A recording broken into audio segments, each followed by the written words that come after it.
한 주간 잘 보내셨어요? 네, 저도 아주 바쁜 시간을 좀 보냈습니다. 네, 어,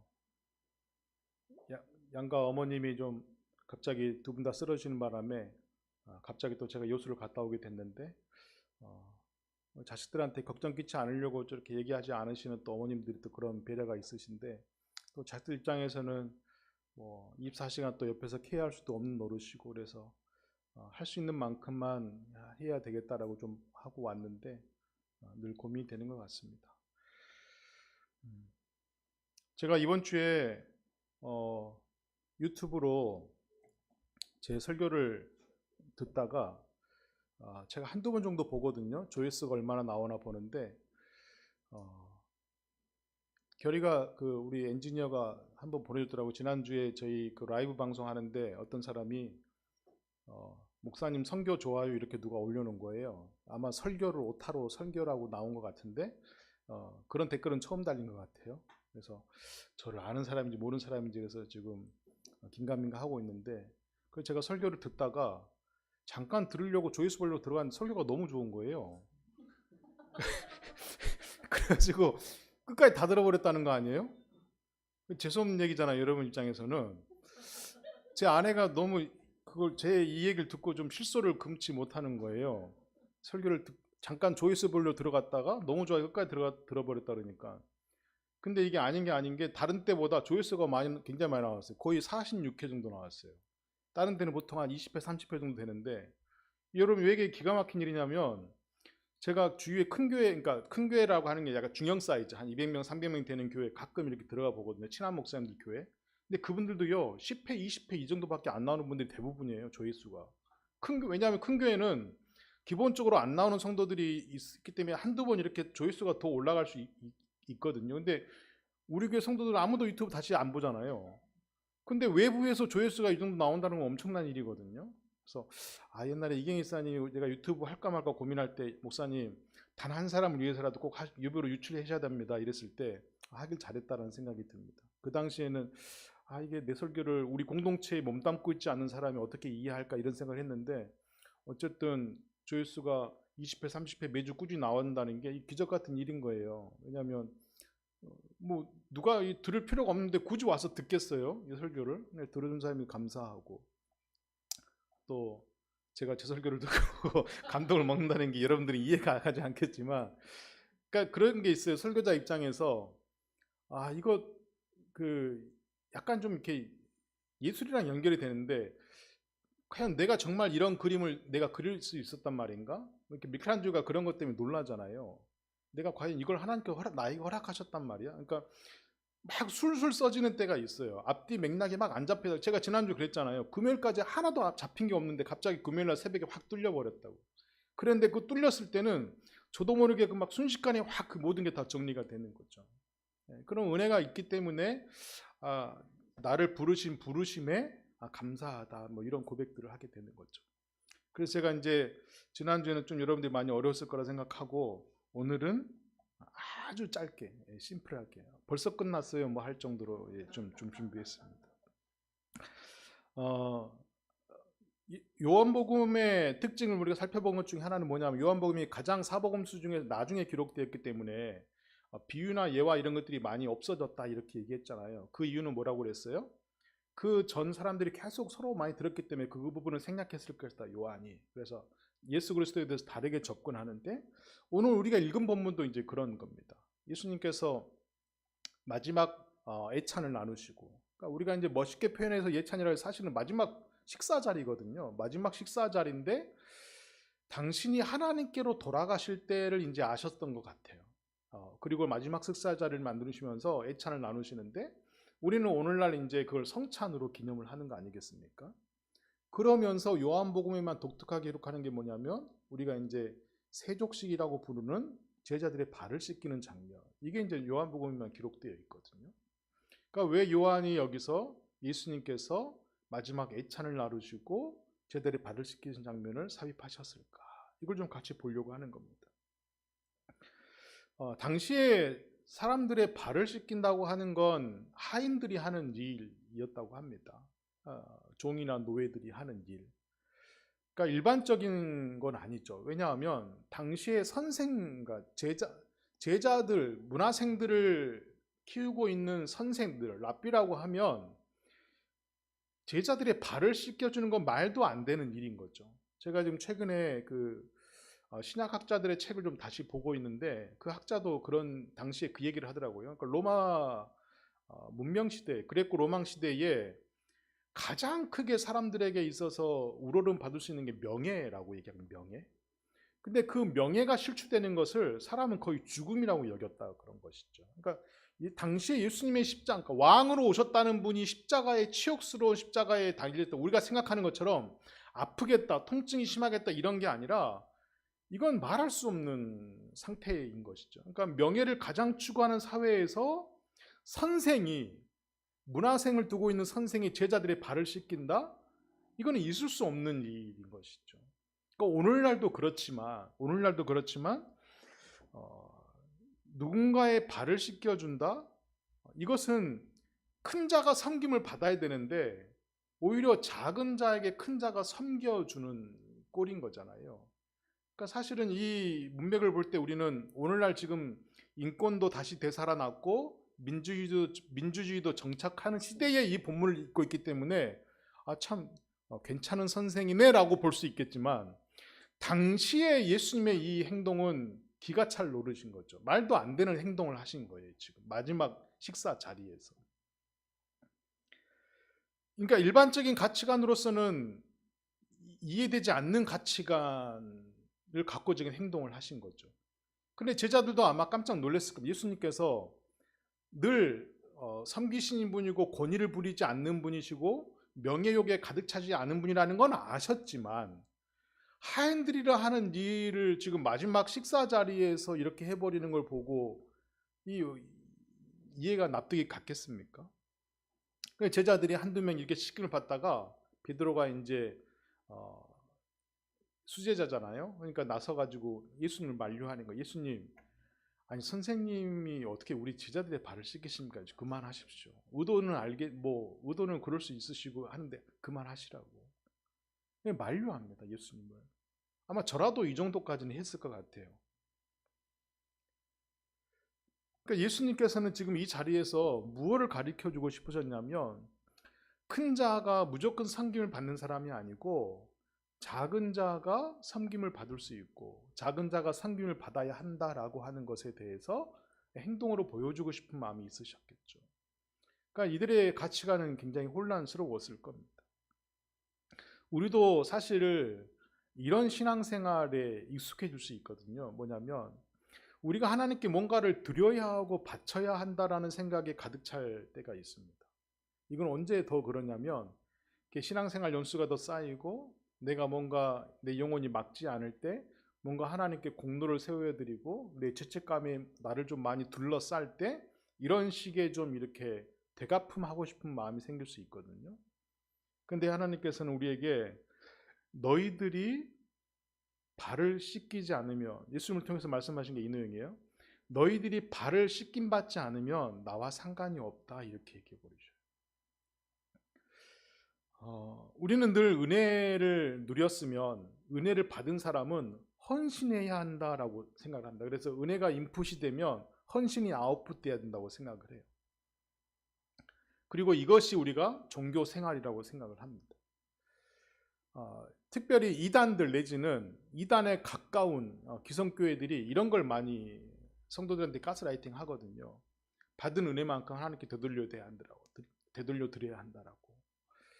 근데 제가 이제 신앙생활을 저도 오래 하면서 다시 한번 계속해서 하나님 앞에 갱신하고 있는 게 뭐냐면 내가 하나님께 무엇을 드린들 그분이 기뻐하실 게 있을까? 그러니까 그분이 창조자인데 피조 세계에 그분이 만들어 놓은 사물과 물체와 사람 중에서 그분이 기뻐받을 만한 게 있을까? 취할 만한 게 있으실까? 없을 거라는 거예요. 우리 어떤 헌신도. 근데 우리는 하나님의 은혜를 받았으니 뭔가 되갚아야 되고 드려야 한다. 그걸로 우리의 죄 씻김을 얻어야 된다. 이 정도까지 생각을 해버리는 거죠. 저는 사실 이게 교회에 필요하다라고 보지만 그것이 전부가 되어버렸을 땐 더 이상 종교의 역할을 교회가 하지 못한다라고 생각하는 것이죠. 왜냐하면 헌신이 그리스도의 그리스도됨을 막아버릴 수 있거든요. 그래서 우리는 이 생각을 좀 해야 됩니다. 하나님, 제가 하나님을 씻어드리는 삶이 아니라 하나님께 씻김받는 삶을 살게 해주십시오. 늘 이 생각을 좀 해야 합니다. 그래서 은혜를 받았으니까 제가 세상에 나가서 하나님의 복음을 전파하고 헌신자로 살고, 이것보다는 하나님의 은혜의 수용자로 평생을 살겠습니다. 제가 몇몇 좋아하는 선교사님들 중에 특징이 있어요. 그러니까 진짜 선교사님들은 어떤 특징이 있냐면 하나님의 은혜를 늘 수용하고 싶어 하셔요. 그러니까 내가 어떻게 하면 헌신할까, 어떻게 하면 하나님의 나라를 더 확장시킬까, 이런 고민하지 않고 어떻게 하나님의 은혜를 더 수용할까에 대한 초점이 더 많이 맞춰져 있어요. 그런 분들이 더 바람직하게 선교하셔요. 이 정도 맥락까지는 여러분들이 지금까지 저를 설교를 계속 들어왔기 때문에 어느 정도 맥락을 얘기하는 충분히 아실 거예요. 선교 사역이 필요 없다거나 교회 헌신이 필요 없다는 얘기를 하는 게 아니라 하나님께 씻김받는 은혜의 수용자가 우리에게 먼저 더 중요한 자리라는 것이죠.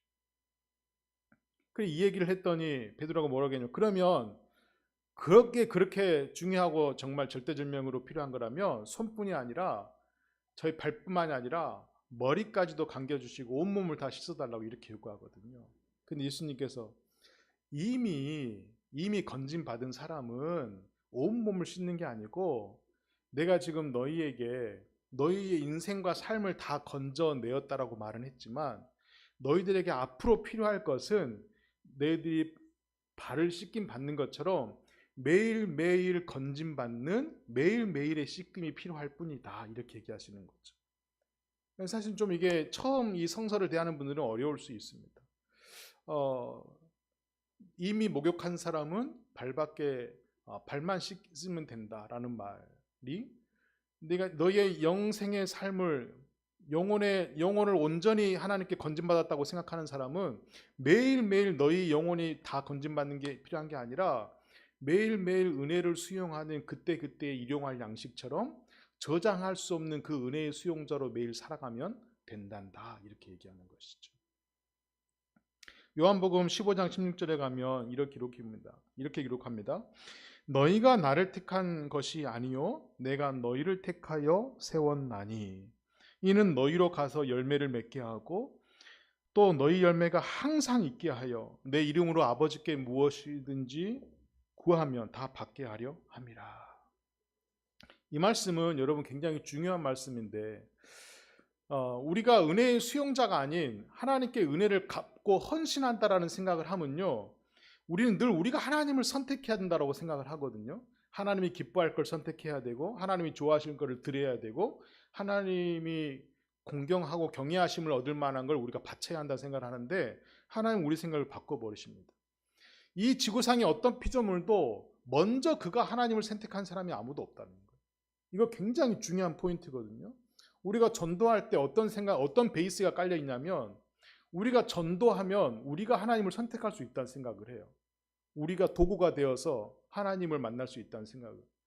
그건 아니거든요. 우리가 전도하는 건 우리가 받은 은혜의 감격을 삶의 몸으로 표현한 것일 뿐이지, 그걸 했다고 우리가 먼저 하나님을 만날 수 있는 게 아닌 것이죠.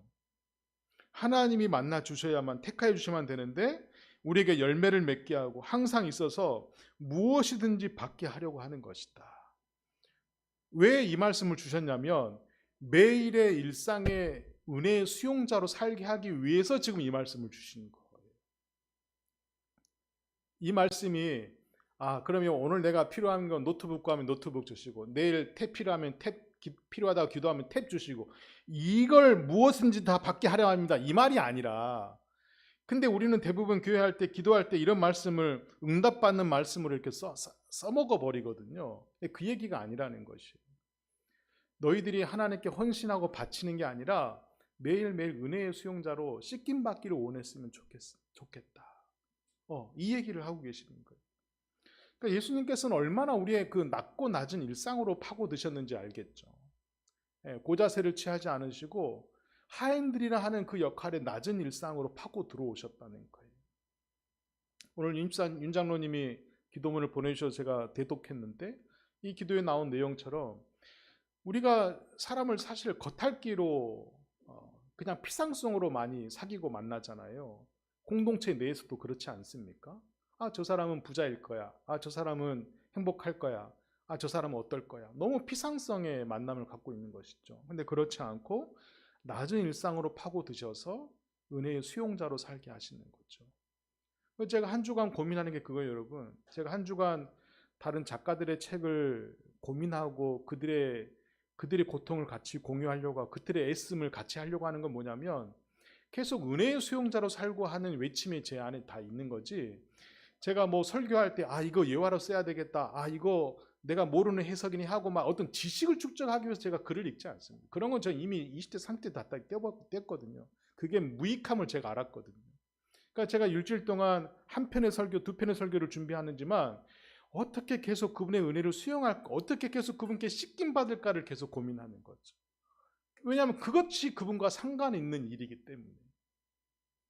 여러분 같이 고민해야 될 일이라고 생각합니다. 그래서 마지막에 예수님께서 이렇게 얘기합니다. 내가 너희들이 주라 부르고 선생이라고 부르는 내가 너희들에게 이런 본보기를 보여주었는데 너희들도 서로 발을 씻겨 주어주는 것이 옳은 일이다. 이렇게 마무리를 하셔요.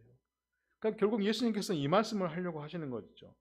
너희들이 서로 발을 씻겨주는 사이가 되었으면 좋겠다. 누가 높아서 섬김을 받고 누가 낮아져서 섬겨줘야 하고 이게 아니라 서로 씻기고 서로 씻김 받는 그런 존재가 되어졌으면 좋겠다. 이렇게 얘기하는 것이죠. 암브로시우스라는 사람이 이런 얘기를 했어요. 우리가 만약에 남의 더러움을 씻어준다면 우리의 더러움도 함께 씻길 것이다. 너무 당연한 말이잖아요.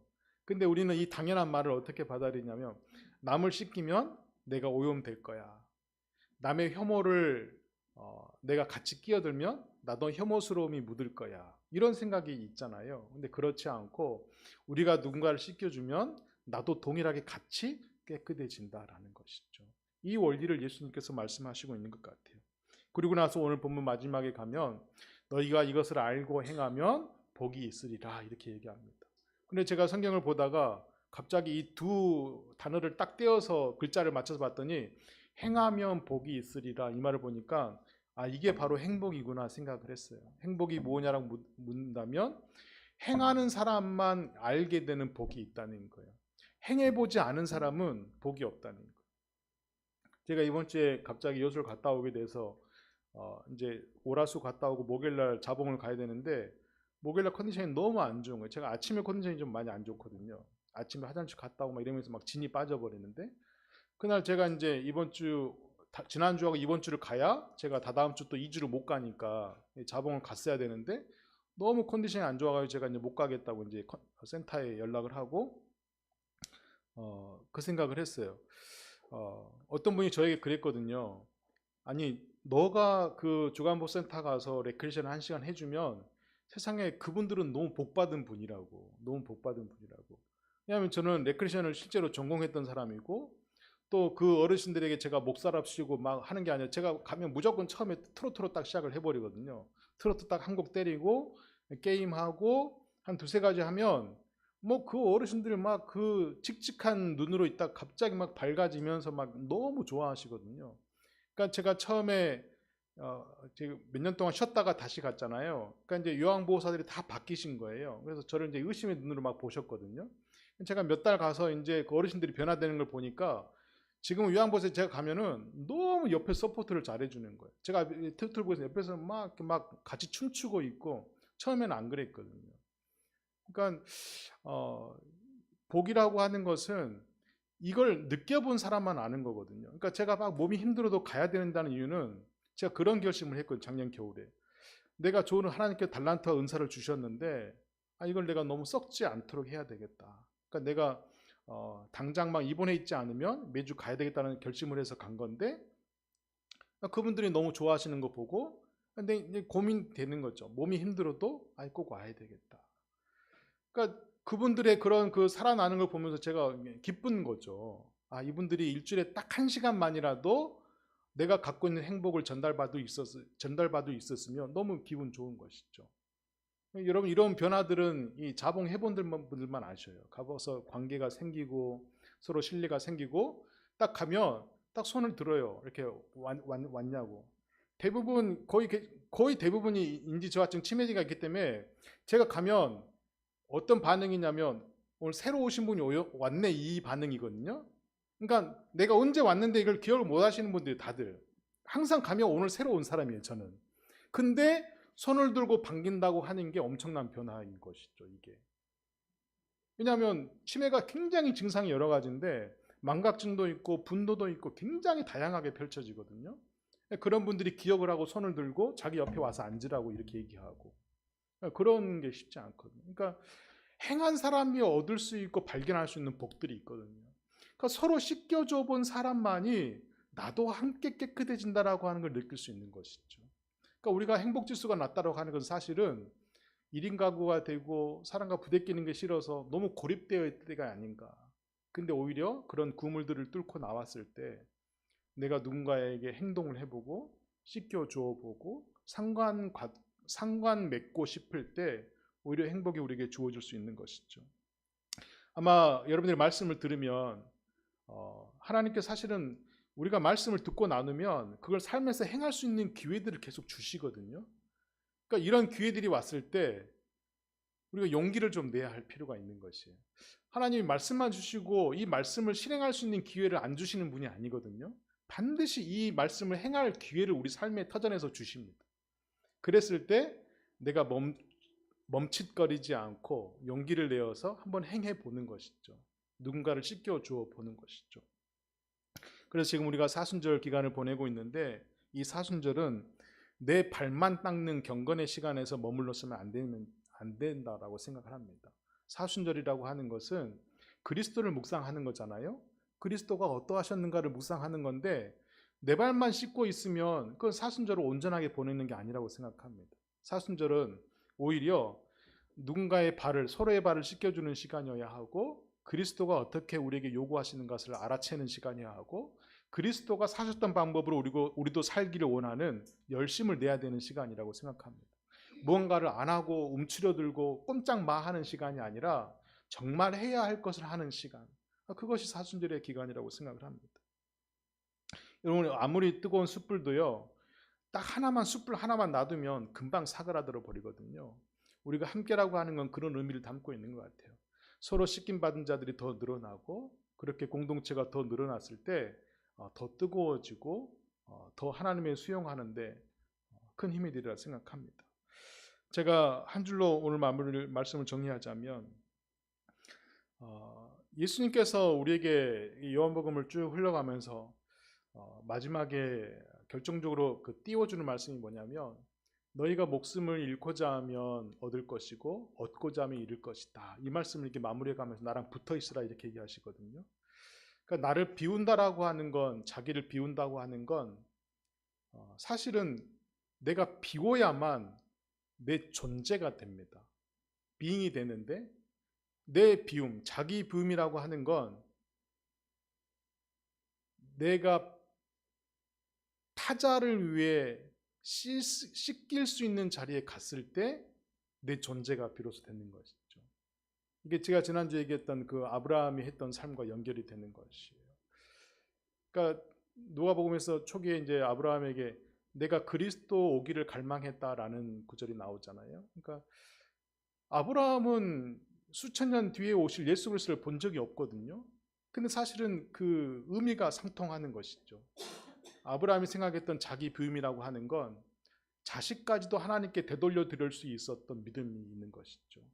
왜냐하면 하나님께서 또 다른 씻김을 주실 거기 때문에 그분과 상관이 있기 때문에 나는 나를 다 비워냈지만 자식도 비워내고 다 비워냈지만 그걸로 하나님께서 나를 존재하게 하실 거기 때문에 이 마지막 마무리 잘 되셔요? 우리는 씻어서 사라져버릴 것 같고 더러워질 것 같고 오염될 것 같지만 그곳으로 나를 존재케 하신다는 거죠. 그래서 자기 비움이라고 하는 건 결국 타자를 섬기는 것이다. 그리고 이 모든 것의 집대성이 이 사순절의 기가 우리가 가장 많이 묵상해야 될 바로 십자가에 가장 크게 응축되어 있는 것이죠.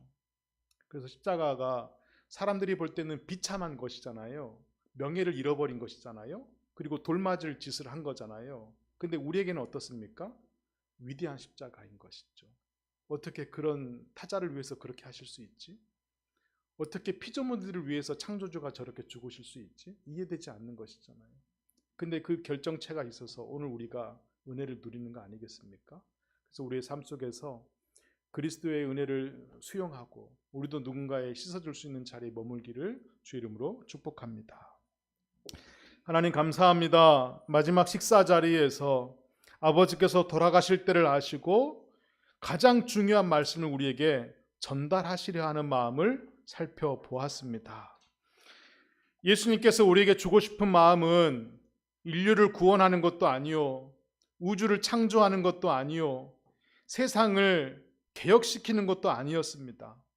서로 발을 씻어주는 것이 옳다 하는 한 문장이었습니다.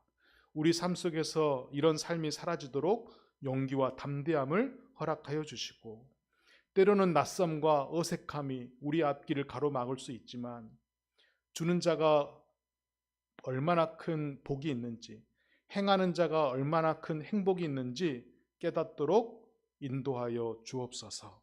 예수 그리스도 이름으로 기도합니다. 아멘.